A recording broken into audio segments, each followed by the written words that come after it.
आजच्या मननासाठी जो शास्त्र भाग मी निवडलेला आहे, मत्तेकृत शुभवर्तमान याचा 9वा अध्याय आणि 27 ते 31 ही वचनं आपण ऐकूयात. 2 आंधळे. मग येशू तेथून पुढे जात असताना 2 आंधळे त्याच्या मागे चालत जाऊन मोठ्याने बोलले, अहो दावीद पुत्र, आमच्यावर दया करा. तो घरात गेल्यावर ते आंधळे त्याच्या जवळ आले. तेव्हा येशू त्यांना म्हणाला, हे करण्यास मी समर्थ आहे, असा तुम्ही विश्वास धरता काय? ते त्याला म्हणाले, होय प्रभू. तेव्हा त्याने त्यांच्या डोळ्याला स्पर्श करून म्हटले, तुमच्या विश्वासाप्रमाणे तुम्हाला प्राप्त होवो. तेव्हा त्यांना दृष्टी आली. मग येशूने त्यांना निक्षून सांगितले की पहा, हे कोणाला कळू देऊ नका. तरी ते तेथून निघून गेल्यावर त्या अवघ्या देशात त्यांनी त्यांची कीर्ती गाजवली. परमेश्वर वाचलेली वचनं आपल्या सर्वांसाठी आशीर्वादित करो. त्याच्या नावाला मान, सन्मान आणि गौरव युगानयुग असो. आमेन. आजच्या संदेशाचा विषयच असा आहे की 2 आंधळ्यांना दृष्टिदान. प्रभूने 2 आंधळ्यांना दृष्टिदान दिलेलं आहे. आपण पाहतो की मत्ते या पुस्तकामध्ये 8वा आणि 9वा अध्याय जर आपण वाचला तर या 9व्या आणि 8व्या अध्यायामध्ये आपण पाहतो की येशूने काही चमत्कार केलेले आहेत. त्याच्या सामर्थ्याने केलेले चमत्कार आपल्याला या दोन्ही अध्यायामध्ये पाहायला मिळत आहेत. येशू हाच मसीहा आहे आणि यशाया याने केलेल्या भविष्याप्रमाणे मसीहा आंधळ्याचे डोळे उघडेल, बहिऱ्याचे कान उघडेल, मुके बोलू लागतील. ही भविष्यपूर्तता आपल्याला नवीन करारामध्ये पूर्ण झालेली दिसून येते. येशू ख्रिस्ताला आजार बरे करणे, भूते काढणे यावर पूर्ण अधिकार परमेश्वराने दिलेला होता. आणि हा जो अधिकार येशूला दिलेला आहे, हे सर्व शास्त्री परुषी त्याला नाकारताना आपल्याला दिसत आहेत. परंतु आपण पाहतो की येशू ख्रिस्ताने अनेक चमत्कार त्या ठिकाणी केलेले आहेत. कुष्ठरोग्यांना बरं केलेलं आहे, शताधिपतीचा चाकर त्याला बरं केलेला आहे, शिमोनाची जी सासू ती तापेने फणफणलेली होती तिला देखील प्रभू येशूने बरं केलेलं आहे. असे अनेक रोगी प्रभू येशूने बरे केलेले आपल्याला दिसतात. त्याचप्रमाणे येशू ख्रिस्तानी वादळ शांत केलेलं आहे. आणि म्हणून मग शास्त्री आणि परुषी म्हणतात की निसर्ग देखील देवाचं ऐकतो, येशूचं ऐकतो. आणि त्या ठिकाणी आणखीन एक पुढे चमत्कार केलेला आपल्याला दिसतो की गद्रेकराच्या प्रदेशामधील त्या भूतग्रस्ताला प्रभूने बरं केलेलं आहे. पक्षघाती मनुष्याला बरं केलेलं आहे. जी याईराची कन्या मृत पावलेली होती तिला देखील प्रभू येशूने जिवंत केलेलं आहे. 12 वर्षापासून रक्तस्रावाने पीडित असलेली स्त्री ती देखील येशूला स्पर्श केल्यानंतर बरी झालेली आहे. आणि यानंतर हा चमत्कार प्रभूने केलेला आहे की या 2 आंधळ्यांना त्यांनी दृष्टिदान दिलेलं आहे. ज्यावेळेस येशू शिष्यांसोबत बोलत होता तेव्हा कोणी एक अधिकारी येशूच्या पाया पडला आणि म्हणाला की माझी मुलगी मरण पावलेली आहे, आपण आपला हात तिच्यावर ठेवा म्हणजे ती जिवंत होईल. आणि मग येशू त्या अधिकाऱ्याच्या घराकडे जात असतानाच रस्त्यामध्ये एक 12 वर्ष पीडित असलेली रक्तस्रावी स्त्री येशूच्या वस्त्राला शिवली आणि त्या ठिकाणी ती बरी झाली. आणि त्यानंतर तो त्या अधिकाऱ्यांच्या घरात गेल्यानंतर त्या मृत कन्येला, ती याईराची मृत कन्या, तिच्या हाताला प्रभूने धरलं आणि तिला उठवलं आणि ती जिवंत झाली. हे वर्तमान सगळीकडे पसरलं. आणि मग येशू त्या घरातून तिथून पुढे निघालेला असताना हे 2 आंधळे येशूच्या मागे चालत होते. आणि या 2 आंधळ्यांनी खूप काही चांगल्या गोष्टी केलेल्या आहेत आणि त्या गोष्टींचं आपण थोडक्यात मनन आणि चिंतन आज करणार आहोत. तर सर्वात पहिलं काम त्यांनी जे चांगलं केलं ह्या दोन आंधळ्यांनी, ते केलं की स्वतःचा मार्ग सोडून ते येशूच्या मागे गेले. आणि येशूच्या मागे गेले, त्यामुळे ह्या दोन आंधळ्यांना खूप मोठा फायदा झाला. त्यांना दृष्टी मिळालेली आहे. आम्ही सुद्धा आमचे स्वतःचे मार्ग सोडून ज्या वेळेस आम्ही येशूच्या मागे चालू, येशूच्या मागे जाऊ, तेव्हा आम्हाला देखील प्रभू आध्यात्मिक दृष्टी देणार आहे. आमची जी जगिक दृष्टी आहे, ती जगिक दृष्टी काही कामाची नाही. परंतु आम्हाला जर आध्यात्मिक दृष्टी पाहिजे असेल, तर निश्चित आम्हाला प्रभूच्या मागे जाणं गरजेचं आहे. आणि म्हणून मत्तेच्या 19व्या अध्यायामध्ये आपण पाहतो की एका श्रीमंत तरुणाने येशूला प्रश्न विचारलेला आहे की मला सार्वकालिक जीवन मिळावं म्हणून मी कोणतं चांगलं काम करावं. आणि येशू त्याला म्हणत आहे, खून करू नकोस, व्यभिचार करू नकोस, चोरी करू नकोस, खोटी साक्ष देऊ नकोस, आपल्या आई बापांचा सन्मान कर आणि जशी आपणावर तशी आपल्या शेजाऱ्यावर प्रीती कर. आणि मग तो तरुण प्रभूला म्हणाला की हे सर्व मी करत आहे. माझ्या तरुणपणापासून मी हे सर्व करत आलेलो आहे.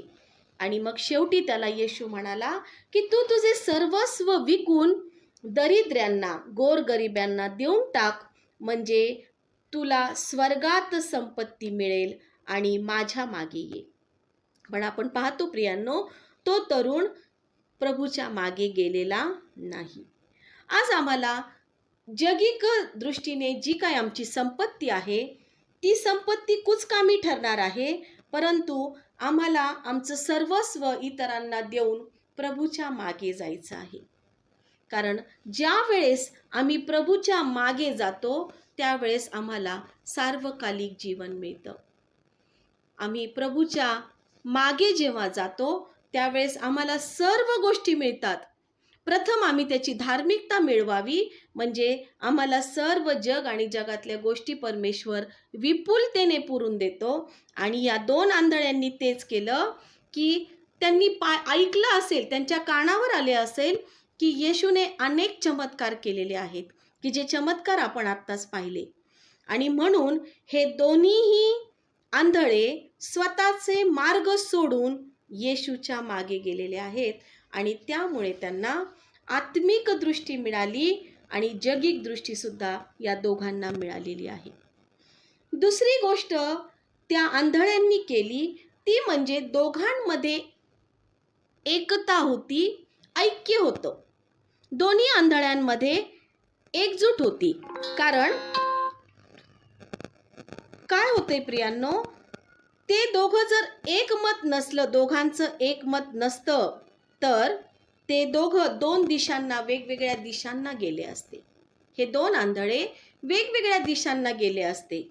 आणि खरोखर त्या ठिकाणी हे दोघंही एकत्रितरित्या एकमेकांशी सहमत होऊन दोघंही अगदी हातात हात घालून प्रभूच्या मागे चाललेले आहेत. जर एक आंधळा म्हटला असता की तू जा प्रभूच्या मागे, मला यायचं नाही, आणि तो दुसऱ्या मार्गाला गेला असता, तर त्या ठिकाणी हे दोघंही आंधळे वेगवेगळ्या दिशेंना गेले असते. जो आंधळा प्रभूच्याकडे गेला असता त्याला दृष्टी मिळाली असती आणि दुसऱ्या आंधळ्याला दृष्टी मिळाली नसती. परंतु हे दोन आंधळे दोघंजण ऐक्याने हातात हात घालून एकमताने एकमेकांशी सहमत होऊन प्रभूच्या मागे गेलेले आहेत. आज आम्हाला सुद्धा प्रार्थनेमध्ये एक होणं गरजेचं आहे. आम्ही एकमेकांशी सहमत होणं अतिशय गरजेचं आहे. आणि म्हणून मत्ते 18 आणि 20 वचन आम्हाला सांगतं की जेथे दोघे किंवा तिघे माझ्या नावाने एकत्र जमलेले आहेत, तेथे मी हजर आहे. आज आम्ही सर्वजण एकमताने एकत्र प्रभूच्या चरणाजवळ बसलेलो आहोत. आम्ही त्याचं वचन ऐकत आहोत, आम्ही त्याची स्तुतिगान करत आहोत, आम्ही एकमताने एकत्रित आहोत, म्हणजे येशू आमच्या मध्ये आहे. जेव्हा दोघे किंवा तिघे एकत्र जमलेले असतात, तेथे प्रभू येशू हजर असतो. म्हणून आम्हाला फेलोशिप अतिशय गरजेची आहे. एकत्रित येणं गरजेचं आहे. एकमेकांशी सहमत असणं गरजेचं आहे. ज्या वेळेस आम्ही एकत्र येतो त्यावेळेस परमेश्वर आमच्यामध्ये उपस्थित राहतो आणि आमच्या प्रार्थनेचं उत्तर आम्हाला मिळतं. तिसरी गोष्ट त्यांनी केलेली आहे ती म्हणजे त्यांनी प्रभूचा धावा केला आणि प्रभूकडून आरोग्य मागण्यासाठी ते लाजले नाहीत किंवा मोठ्याने ओरडत असताना त्यांनी इतर लोकांचा विचार केला नाही. ज्यावेळेस येशू पुढे चाललेला होता तेव्हा हे दोघं मोठमोठ्याने ओरडत होते आणि मोठमोठ्याने ओरडून प्रभूला आरोग्यासाठी मागणी करत होते. आणि त्यांच्या मनाला हा विचार सुद्धा शिवला नाही की आता लोक काय म्हणतील किंवा आम्ही एवढ्या मोठमोठ्याने प्रभूच्या मागे ओरडत आहोत, आम्ही याचना करत आहोत. परंतु त्यांनी इतर लोकांचा विचार केला नाही. ज्यावेळेस आम्ही मोठ्याने प्रार्थना करतो, आम्ही प्रभूचा धावा करतो, त्यावेळेस आम्ही लाजतो, आम्ही घाबरतो. आम्ही प्रभूची स्तुती करण्यासाठी हात उंचवण्यासाठी देखील आम्हाला लाज वाटते, आम्ही इतरांना घाबरतो. यांनी कुठेही हे घाबरले नाहीत, कुठेही त्यांना लाज वाटली नाही, तर ते मोठमोठ्याने ओरडत होते की अहो दावीद पुत्र, आम्हावर दया करा. पूर्णपणे त्यांनी देवाला आवाज देऊन हाक मारून देवाला समर्पित ते दोघं झालेली होती. पूर्ण समर्पण हे प्रार्थनेचं एक प्रतीक आहे प्रियांनो. ज्यावेळेस आम्ही देवाला पूर्ण समर्पित होतो तेव्हा देव आमची प्रार्थना ऐकतो. इब्री लोकास पत्र याचा 5वा अध्याय आणि 7व्या वचनामध्ये आहे की येशू स्वतः मोठा आक्रोश करून पित्याजवळ प्रार्थना करत आहे. स्वतः प्रभू येशू सुद्धा आक्रोश करून आपल्या पित्याजवळ, स्वर्गीय पित्याजवळ प्रार्थना करत आहे. आज आम्हाला सुद्धा आमचे आध्यात्मिक नेत्र उघडण्यासाठी आम्हाला मोठ्याने आक्रोश करून प्रार्थना करणं अतिशय गरजेचं आहे प्रियांनो. मी माझं स्वतःचं उदाहरण तुम्हाला सांगू इच्छिते की ज्या वेळेस मला चर्चमध्ये अनेक वेळेस पाळक साहेब म्हणायचे की आजची प्रार्थना तू कर, त्यावेळेस मला लाज वाटायची, मला भीती वाटायची आणि मी पटकन म्हणायची की नको पाळक साहेब, मी फक्त बायबल वाचते. प्रार्थना कुणालाही इतरांना सांगा. आम्ही प्रार्थना करायला घाबरतो किंवा आम्ही लाजतो, परंतु प्रार्थना करण्यासाठी आम्ही लाजलं पाहिजे नाही, आम्ही घाबरलं नाही पाहिजे. तर आम्ही मोठ्याने देवाजवळ आमचं मागणं त्याच्या चरणाजवळ कबूल केलं पाहिजे. आणि हीच तिसरी गोष्ट त्या 2 आंधळ्यांनी केली की त्यांनी प्रभूला मोठ्याने हाक मारून त्याच्याकडे प्रार्थना केलेली आहे, विनवणी केलेली आहे. आज कित्येक लोक प्रार्थनेसाठी नकार देतात की काही वर्षापूर्वी मी देखील अनेक वेळा प्रार्थनेसाठी नकार दिलेला आहे. कारण नकार देण्यासाठी आम्ही घाबरतो, आम्हाला भीती वाटते की आता कशी प्रार्थना करावी, आणि परंतु देव आम्हाला सहाय्य करणारा आहे. चौथी गोष्ट आपण पाहतो की प्रभू येशू कोण आहे हे या दोन्ही आंधळ्यांनी ओळखलं, बरोबर ओळखलं त्यांनी. आणि म्हणून ते काय म्हणत आहेत की दावीद पुत्र आम्हावर दया करा. दाविदाचा हा पुत्र आहे हे या 2 आंधळ्यांनी ओळखलेलं आहे. आणि म्हणून प्रभू येशूने केलेल्या चमत्काराबद्दल या दोन्ही आंधळ्यांनी ऐकलं असेल. एक तर त्यांना दृष्टी नव्हती, ते आंधळे होते, त्यांना काही दिसत नव्हतं आणि त्यांनी प्रभू येशूला पाहिलेलं पण नव्हतं. परंतु येशूने जे अनेक चमत्कार केलेले होते, येशू आजारांना बरं करतो, मेलेल्यांना बरं करतो, ज्यांना भूतं लागलेली आहेत त्यांना त्या त्रासापासून सोडवतो, असे अनेक चमत्कार प्रभू येशू करत आहे. तोच येशू हा दावीद पुत्र आहे हे या आंधळ्यांनी ओळखलेलं होतं. आणि म्हणून त्यांनी कदाचित ऐकलं असेल की रक्तस्रावी स्त्री बरी झाली, याईराची कन्या जी मरण पावली होती ती पुन्हा जिवंत झाली. या गोष्टी ऐकल्यामुळे या दोघांचा इतका विश्वास येशूवर बसला होता आणि म्हणून ते म्हणत आहेत की हाच तो दावीद पुत्र आहे, हाच तो दावीद पुत्र आहे. की आपण पाहतो मार्क याचा 3रा अध्याय आणि 22व्या वचनामध्ये, तसेच यरुशलेमेहून आलेले शास्त्री म्हणत होते की त्याला बालजबूल लागला आहे व तो त्या भूतांच्या अधिकाऱ्यांच्या साह्याने भूते काढतो. येशूवर असा आरोप केला गेला की हा भूताच्या साह्यानेच भूते काढत आहे, त्याला बालजबूल लागलेला आहे. आणि हे असे शास्त्री परुषी यांनी प्रभू येशूला ओळखलं नाही, परंतु या 2 आंधळ्यांनी प्रभू येशूला ओळखलं आणि म्हणून त्यांना त्याची खरी ओळख पटल्यामुळे ते त्यांना म्हणत आहेत, दावीद पुत्र म्हणून हाक मारत आहेत. यहेजकेल 34:23 आणि 24व्या वचनामध्ये आहे की त्यांच्यावर मी एक मेंढपाळ नेमून त्यांना चारील. तो कोण? तर माझा सेवक दावीद, तो त्यांना चारील. तो त्यांचा मेंढपाळ होईल. मी परमेश्वर त्यांचा देव होईल व माझ्यामध्ये माझा सेवक दावीद अधिपती होईल. मी परमेश्वर हे बोललो आहे. देवानेच येशूला पाठवलेलं आहे हे त्या आंधळ्यांनी ओळखलं होतं आणि म्हणून त्यांनी त्याला दावीद पुत्र अशी हाक मारलेली आहे. आज प्रियांनो, आम्ही या दावीद पुत्राला ओळखलंय काय? या येशूला आम्ही खरोखर ओळखलं आहे काय? माझ्या जीवनावर, माझ्या जीवनातील प्रत्येक गोष्टीवर येशू ख्रिस्ताचा अधिकार आहे हे आम्ही जाणलेलं आहे काय? आम्ही ओळखलंय का की तोच माझं पालन पोषण करणारा येशू आहे, तोच मला आरोग्य देणारा देव आहे, तोच माझ्या सर्व गरजा पूर्ण करणारा आहे, तो मला पुरवठा करणारा देव आहे, माझ्या दुःखामध्ये माझं सांत्वन करणारा तोच प्रभू आहे, माझे अश्रू पुसणारा तोच माझा येशू आहे, हे आम्ही ओळखलं आहे काय प्रियांनो? आज ज्या आंधळ्यांनी येशूला पाहिलं नव्हतं पण केवळ ऐकून त्यांनी येशूला ओळखलं आणि दावीद पुत्र म्हणून संबोधलं, आज आम्ही त्या येशूला खरोखर ओळखलं आहे काय? त्या आंधळ्यांनी खऱ्या पद्धतीने ओळखलं, आज आम्ही आमच्या प्रभूला ओळखलं आहे काय? हा मोठा प्रश्न आज आमच्या समोर आहे प्रियांनो. 5वी गोष्ट त्यांनी चांगली केली ती म्हणजे त्या आंधळ्यांनी प्रभू येशूवर विश्वास ठेवला. आम्ही पण विश्वास ठेवतो, पण आमचा विश्वास हा कधी कधी डळमळतो, कधी कधी आम्ही विश्वासामध्ये कमी पडतो आणि प्रभूवर आम्ही अविश्वास दर्शवतो. परंतु या 2 आंधळ्यांनी जो विश्वास धरला तो विश्वास आपण पाहूयात.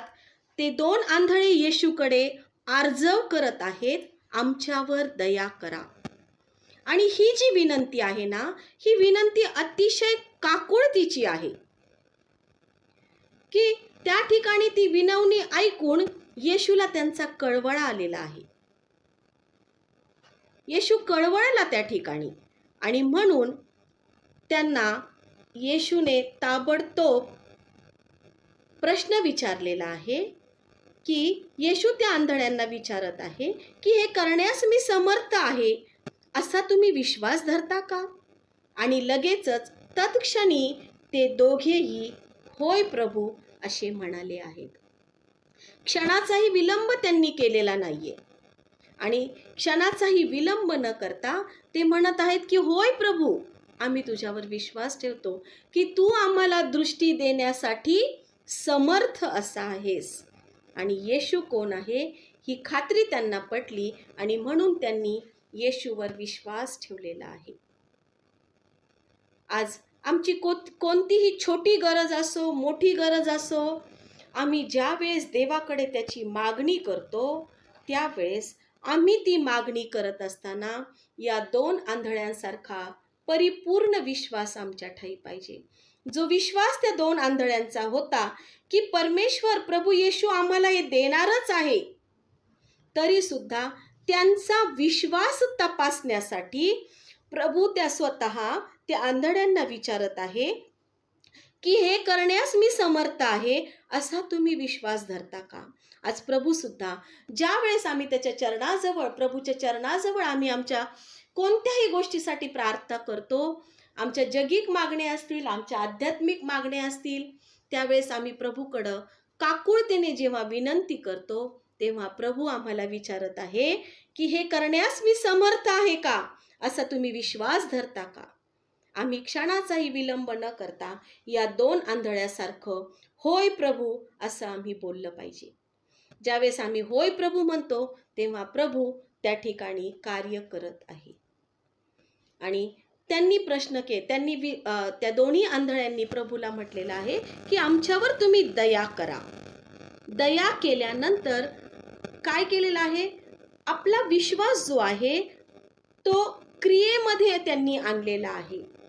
आणि आमचा विश्वास ज्यावेळेस आम्ही क्रियेमध्ये आणतो, त्यांनी ताबडतोब दिलं की होय प्रभू तू हे करण्यास समर्थ आहे. आणि तत्क्षणी त्यांना दिसायला लागलेलं आहे, त्यांना दृष्टी प्राप्त झाली. प्रियांनो, ज्यावेळेस आम्ही आमची गरज आमच्या देवाला सांगू, आमची निराशा, आमची संकट, आमच्या कौटुंबिक अवस्था, आमच्या लेकरांचे प्रश्न, नोकरीचे प्रश्न, आमचे आजार, आम्ही सर्व काही देवाला सांगू आणि म्हणू की होय प्रभू मी आज विश्वास करते की तू सर्व काही करण्यास समर्थ आहे.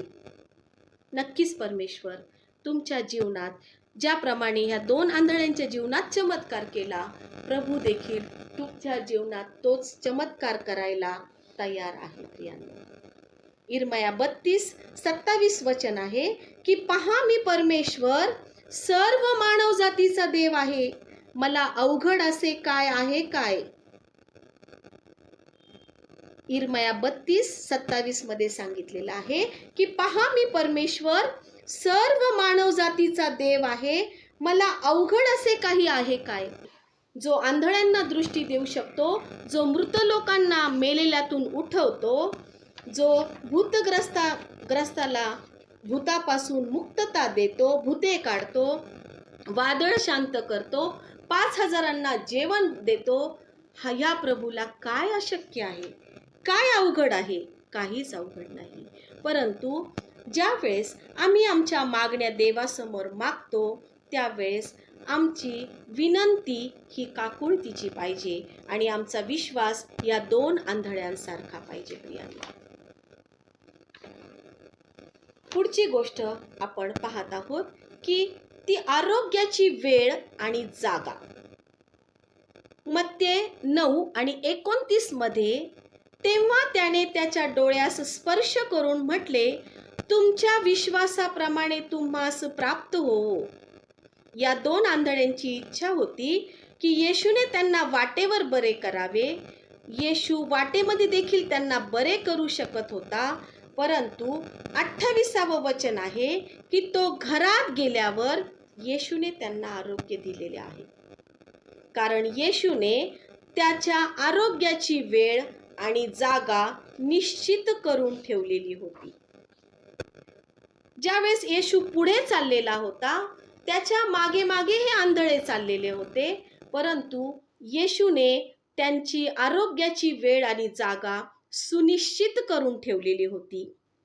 येशू रस्त्यातच त्यांना वाटेतच त्यांना बरं करू शकला असता, परंतु त्या घरात गेल्यानंतर येशूने त्यांना आरोग्य दिलेलं आहे.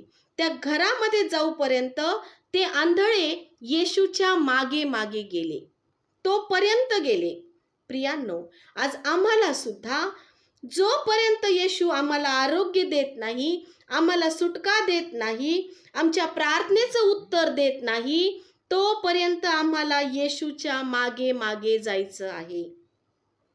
त्याने जी आमच्यासाठी वेळ राखून ठेवलेली आहे, आमच्यासाठी जी जागा निश्चित केलेली आहे, तिथपर्यंत आम्हाला त्याच्या मागे जाणं गरजेचं आहे.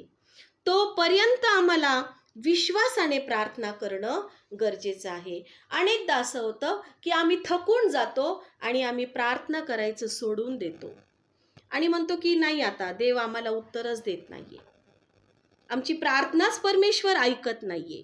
परंतु परमेश्वराने आमच्यासाठी ती जागा आणि ती वेळ निश्चित केलेली आहे. तिथपर्यंत आम्हाला प्रभूच्या मागे जायचं आहे.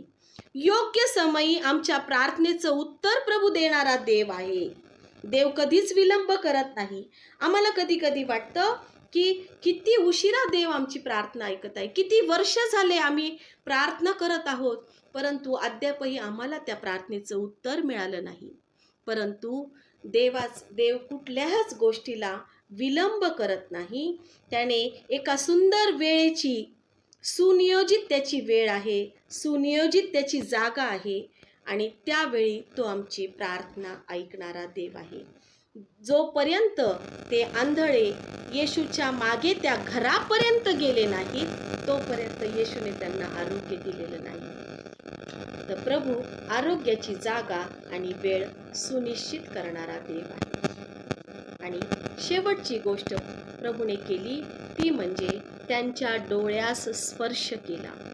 प्रभूने त्यांच्या डोळ्यास स्पर्श केला. काय केलं प्रभूने? या आंधळ्यांच्या डोळ्यांना स्पर्श केला आणि तत्क्षणी दृष्टी आलेली आहे. बऱ्याच लोकांना येशूने शब्दानेच आरोग्य दिलेलं आहे, परंतु येशूने काही जणांना स्पर्श केलेला आहे.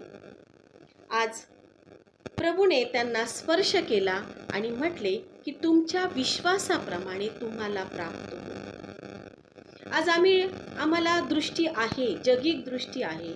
शारीरिकरित्या आम्ही आंधळे नाहीत, परंतु आज आम्ही सर्वजण आध्यात्मिकरित्या आंधळे आहोत. आज आमच्या आत्मिक नेत्रांना स्पर्श करण्याची गरज आम्हाला आहे आणि म्हणून आज आम्ही प्रभूला म्हणणार आहोत की प्रभू तू आमच्या डोळ्यांना स्पर्श कर. प्रभू तू आमचे आत्मिक नेत्र तू उघड. आणि मला प्रभू येशूच्या स्पर्शाची गरज आहे. ज्या आंधळ्यांना प्रभूने त्यांच्या डोळ्यांना स्पर्श केला, आज आम्ही सुद्धा प्रभूकडे प्रार्थना करू की प्रभू तुझा स्पर्श तू आम्हाला कर. आमची सगळी बंधनं तू तोडून टाक. जी आमच्या शरीरामध्ये, आमच्या जीवनामध्ये जी अनेक बंधनं आहेत, जी अडखळणं आहेत, ते तू काढून टाक. आमच्या आध्यात्मिक नेत्रांना तू स्पर्श कर आणि आमचे नेत्र प्रभू तू परमेश्वर करो. आजचं वचन आम्हा प्रत्येकासाठी तो आशीर्वादित करो. त्याच्या नावाला मान, सन्मान आणि गौरव युगानयुग असो. आमेन, आमेन.